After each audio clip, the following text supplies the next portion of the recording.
नमस्कार प्यारे विद्यार्थियों, हिंदू विधि के इस वीडियो लेक्चर में आपका स्वागत है। इस वीडियो में हम हिंदू विधि की उत्पत्ति और हिंदू कौन है पर संक्षिप्त चर्चा करेंगे। चर्चा भले ही संक्षिप्त हो लेकिन है बड़ी ज्ञानवर्धक। देखिए, भारत विविधताओं में एकता वाला राष्ट्र है। यहाँ पर अनेक धर्मों के लोग रहते हैं और हर एक धर्म की अपनी एक व्यक्तिगत विधि है। व्यक्तिगत विधि अर्थात ऐसी विधि जो उनके व्यक्तिगत मामलों में लागू होती है, जैसे विवाह, दत्तक, उत्तराधिकार। जो व्यक्ति के व्यक्तिगत मामले होते हैं उन पर उनकी विधि का लागू होना। जैसे हिंदुओं पर हिंदू विधि, मुसलमानों पर मुस्लिम विधि, ईसाइयों पर ईसाई विधि, पारसियों पर पारसी विधि आदि। अब हम हिंदू शब्द पर थोड़ी चर्चा करते हैं। मुसलमानों के आगमन के पूर्व हिंदू शब्द का प्रयोग न केवल धर्म के लिए अपितु प्रादेशिकता, टेरिटोरियल एवं राष्ट्रीयता के लिए भी होता था, क्योंकि उस समय पूरे भारतवर्ष में केवल एक ही धर्म प्रचलित था, वो धर्म था हिंदू धर्म। और मुसलमानों के आगमन के पश्चात इसका प्रयोग राष्ट्रीयता, क्षेत्रीयता से हट गया और इसकी जगह हिंदू शब्द एक मत के अनुयायियों के लिए होने लगा, अर्थात जो लोग हिंदू धर्म को मानते हैं हिंदू कहलाने लगे।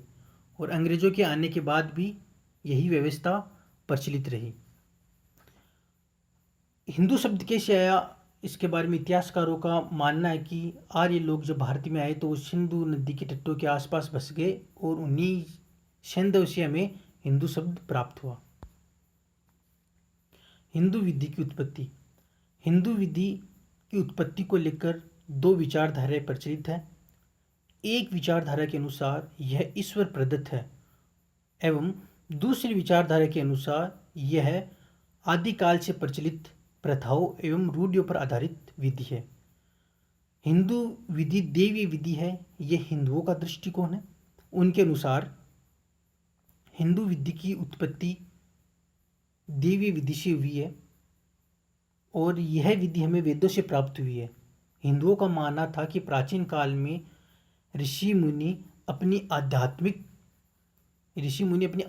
शक्ति द्वारा उन्होंने अपना संबंध ईश्वर से स्थापित कर लिया और ईश्वर के माध्यम से जो विधि उनको प्राप्त हुई उस विधि का वर्णन उन्होंने अपने धर्म ग्रंथों में किया और वही विधि हिंदू विधि है। और दूसरी जो विचारधारा है वो यूरोपियन न्यायशास्त्रियों का दृष्टिकोण है, जिसमें सर हेनरी मेन प्रमुख है। सर हेनरी मेन ने हिंदू विधि पर व्यापक अध्ययन किया और हिंदू विधि पर उन्होंने अपने कई निबंध भी लिखे। उनके अनुसार हिंदू विधि ईश्वरीय विधि नहीं है, अपितु ये प्रथाओं और लोक रीतियों पर आधारित विधि है। उनके अनुसार आर्य लोग जब भारत में आए तो वो अपने साथ अपनी परंपराएं, अपनी प्रथाएं भी साथ लेकर आए और उनकी जो परंपराएं और प्रथाएं यहाँ के निवासियों के साथ मेल खाई उनको उन्होंने जारी रखा।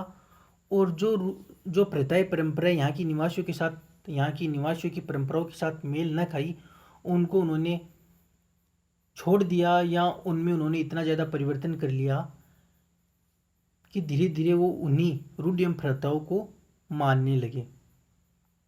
और जो अभी वर्तमान में जो हम हिंदू विधि में अनेक अधिनियम देखते हैं, क्योंकि वर्तमान में हिंदू विधि के अनेक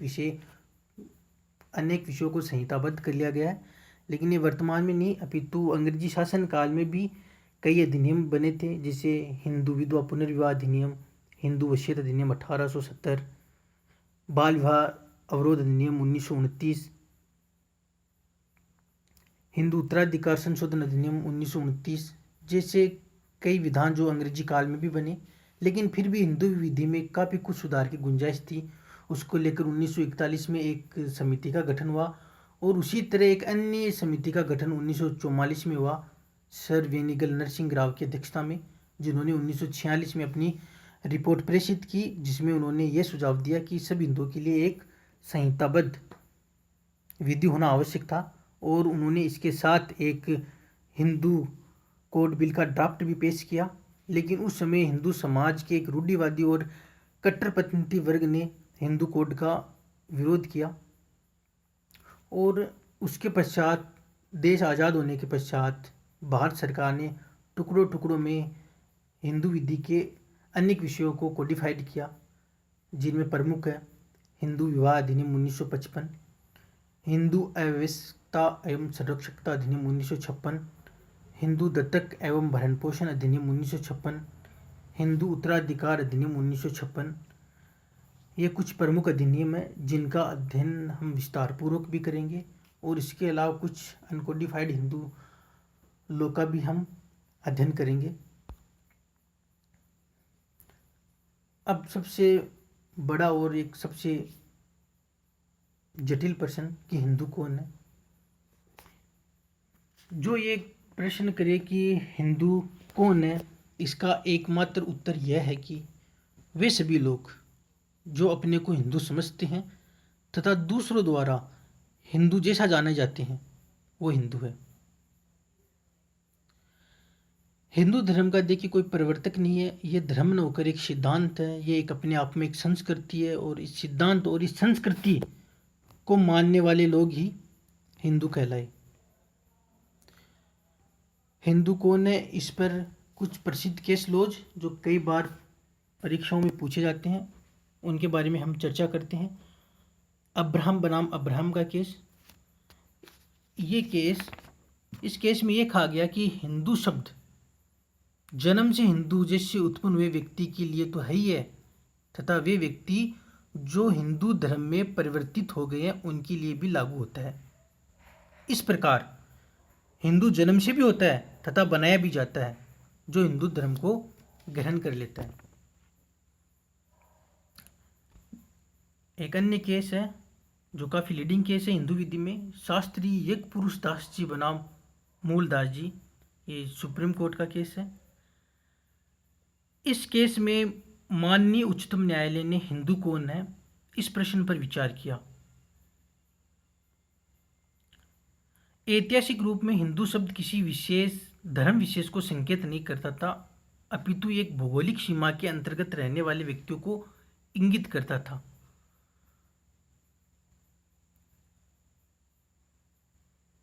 इस निर्णय में न्यायमूर्ति गजेंद्र गडकर ने हिंदू धर्म की विशेषता को तिलक के शब्दों में इस प्रकार बतलाया है कि वेदों को आदर देना तथा इस तथ्य को स्वीकार करना कि मोक्ष के तरीके अथवा रास्ते भिन्न भिन्न हैं तथा बहुदेववाद के सिद्धांत में विश्वास करना हिंदू धर्म का विशिष्ट लक्षण है। एक अन्य केस में पेरुमल बनाम पोन्नुस्वामी, इस केस में न्यायालय ने यह उल्लेख किया कि कोई भी व्यक्ति अपनी इच्छा की स्पष्ट घोषणा करके यदि किसी विशेष हिंदू संप्रदाय के आचरण का पालन करता है और उस संप्रदाय अथवा जाति के लोग इसे हिंदू स्वीकार करने लग जाते हैं तो वह हिंदू मान लिया जाएगा। एक अन्य केस है मोहनदास बनाम देव सोमबोर्ड। इस वाद में यह भी एक मशहूर केस है। इस केस में भी यह कहा गया है कि केरल उच्च न्यायालय ने यह कहा कि जब कोई व्यक्ति यह घोषणा करता है कि वह हिंदू धर्म का समर्थक है और इस प्रकार की घोषणा किसी दुर्विचार से नहीं करता बल्कि सदाचार से करता है तो यह समझा जाएगा कि वह हिंदू हो गया। इस वाद में जेसुदास जन्म से एक कैथोलिक ईसाई था तथा पर्दे के पीछे का एक मशहूर गायक था। वह हिंदू मंदिर में भक्ति के गाने गाता था तथा एक हिंदू की भांति उपासना करता था। उसने एक घोषणा में अपने को हिंदू बताया। न्यायालय ने इस प्रकार की घोषणा पर उसे हिंदू करार दिया। जैसा कि मैंने पहले बताया कि हिंदू धर्म में अनेक विविधताएं मौजूद हैं। यहाँ पर घोर मूर्ति पूजक से लेकर ईश्वर में आस्था नहीं रखने वाले लोग भी रहते हैं। इससे रिलेटेड एक प्रिवी काउंसिल का केस है 1909 का, रानी भगवान कौर बनाम जेसी बोस। इस वाद में न्यायालय ने कहा कि हिंदू धर्म के मूल सिद्धांतों से विमुख होने या विसम्मत होने या कट्टर हिंदू धर्म के आचरण को छोड़ देने से जैसे पश्चिमी ढंग से रहना या हिंदू धर्म की निंदा करना या गाय का मांस खाने मात्र से कोई व्यक्ति अहिंदू नहीं हो जाता है। संक्षेप में, जब तक हिंदुत्व का अंकुर उसमें रहेगा वो हिंदू रहेगा। और यह अवधारणा तभी समाप्त होगी जब वो कोई अन्य धर्म ग्रहण कर लेता है। तो ये केस है, ये हिंदू विधि में कुछ लीडिंग केस है हिंदू को होने को लेकर। अब हिंदू विधि के अनुसार निम्नलिखित व्यक्ति हिंदू माने जाएंगे: जो जन्मतया हिंदू है, जिनके माता पिता हिंदू है, या जिनके माता पिता में से कोई एक हिंदू है और उसका लालन पालन हिंदू रीति रिवाज से हुआ है, या जिनके माता पिता का पता नहीं पर उसका लालन पालन हिंदू रीति रिवाज से हुआ है, या जिस व्यक्ति ने हिंदू धर्म को अंगीकार कर लिया है, या जो कोई भी जैन, सिख, बौद्ध, वीरशैव, लिंगायत, ब्रह्म समाजी, प्रार्थना समाजी या आर्य समाजी है, वो हिंदू है। यहाँ ध्यान देने वाली बात यह है कि एक व्यक्ति जो धर्मतः हिंदू है, एक व्यक्ति जो जन्मतः हिंदू है और एक व्यक्ति जिसने हिंदू धर्म को अंगीकार कर लिया है, वो सभी व्यक्ति हिंदू माने जाएंगे। और एक जिसके माता पिता में से कोई एक हिंदू है और उसका लालन पालन हिंदू रीति रिवाज से हुआ है, अगर माता पिता में से कोई एक हिंदू है और बच्चे का लालन पालन हिंदू रीति रिवाज से हुआ है तो वो हिंदू माना जाएगा। जैसे एक वाद में न्यायालय ने कहा कि धर्म परिवर्तन द्वारा मुसलमान हो जाने वाली हिंदू नर्तकियों की संतानें जिनका लालन पालन उनके नाना नानी ने हिंदू की भांति किया है, हिंदू है। और यदि बालक का लालन पालन हिंदू की भांति नहीं हुआ है तो वह हिंदू नहीं होगा। हिंदू पिता और ईसाई माता की संतान हिंदू ही होगी, विशेषकर जब उसकी माता या किसी अन्य ने उसके ईसाई होने का दावा नहीं किया है। और एक नेगेटिव डेफिनेशंस जो भी वो भी बड़ी इम्पोर्टेंट है: जो व्यक्ति ईसाई, मुस्लिम, यहूदी अथवा पारसी नहीं है वो हिंदू है। इसके एग्जाम्पल में, यदि कोई शिशु किसी व्यक्ति को सड़क पर पड़ा मिलता है और उसके बारे में ये ज्ञात नहीं है कि उस शिशु के माता पिता कौन है, तो वो शिशु हिंदू होगा। और यही बात शरणार्थियों के विषय में भी लागू होगी जिसके माता पिता का पता नहीं है। तो ये जो नेगेटिव डेफिनेशंस है ये भी बड़ी इंपॉर्टेंट है, इसको भी याद रखना। जो व्यक्ति ईसाई, मुस्लिम, यहूदी अथवा पारसी नहीं है वो हिंदू है। इसके अलावा एक और बात है जो बड़ी महत्वपूर्ण है और ध्यान में रखने की है कि जो संहिताबद्ध हिंदू विधि किसी ऐसी जनजाति के सदस्यों को जो संविधान के अनुच्छेद 366 के खंड 25 के अर्थ के अंतर्गत अनुसूचित जनजातियों लागू न होगी जब तक कि केंद्रीय सरकार शासकीय राजपत्र में अधिसूचना द्वारा अन्यथा निर्दिष्ट न कर दे। इस तरह जो अनुसूचित जनजातियाँ होती है उन पर संहिताबद्ध हिंदू विधि लागू नहीं होती है।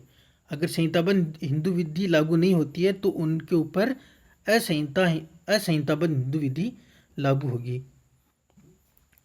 आगे के वीडियो लेक्चर में हम हिंदू विधि के स्रोतों के बारे में अध्ययन करेंगे। धन्यवाद।